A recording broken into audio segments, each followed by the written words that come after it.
大家好，我係 Henry。今次介紹呢個單位咧，就位於呢個嘅窩打老道山區嘅學漁里啦。咁佢就係頂峰大廈啦。咁呢個單位位於頂峰大廈嘅高層 C1 室，實用面積1173尺嘅3房1套單位，連工人房連天台嘅。我哋依家了解一下。樓齡約60年，106伙。呢個單位因為 lift 唔到，所以咧需要行多一層樓梯先可以到達。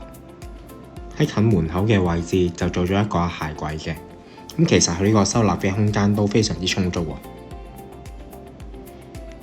喎。咁然後呢一度就係一個 L 字形嘅客飯廳啦。咁客飯廳都相當分明，而且空間十足喎。呢一度望窩山一帶嘅樓景。咁我哋再睇下飯廳啦。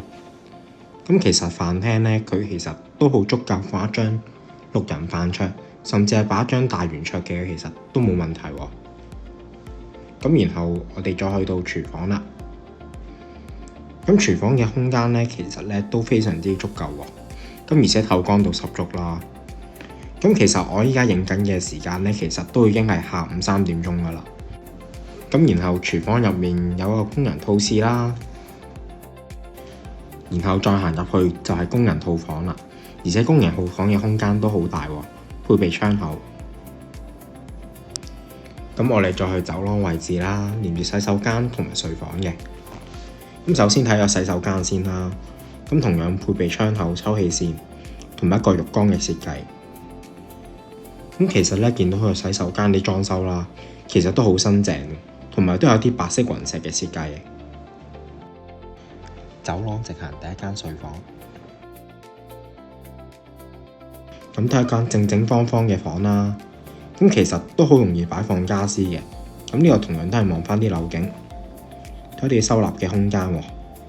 呢間房同埋隔離睡房係打通嘅。咁然後再過到去隔離，咁同樣都係間睡房，都係一間正正方方嘅睡房。咁其實呢啲睡房呢，因為佢正方形啦，咁其實呢，你想擺啲三邊落床啊，咁其實佢個空間呢都足夠嘅。咁最後我哋再去到套房位置啦。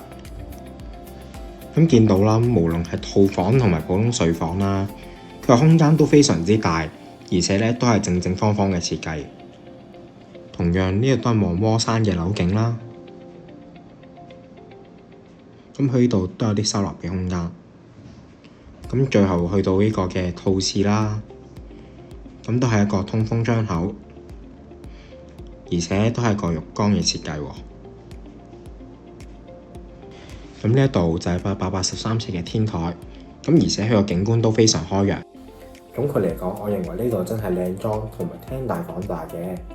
咁同埋佢個空間發揮自由度真係相當之高喎。咁同埋佢客飯廳之間咧有個對流嘅窗口，咁無論係啲採光度啊或者空氣流通都相當之好嘅。好啦，我哋今日睇咗咁多先啦。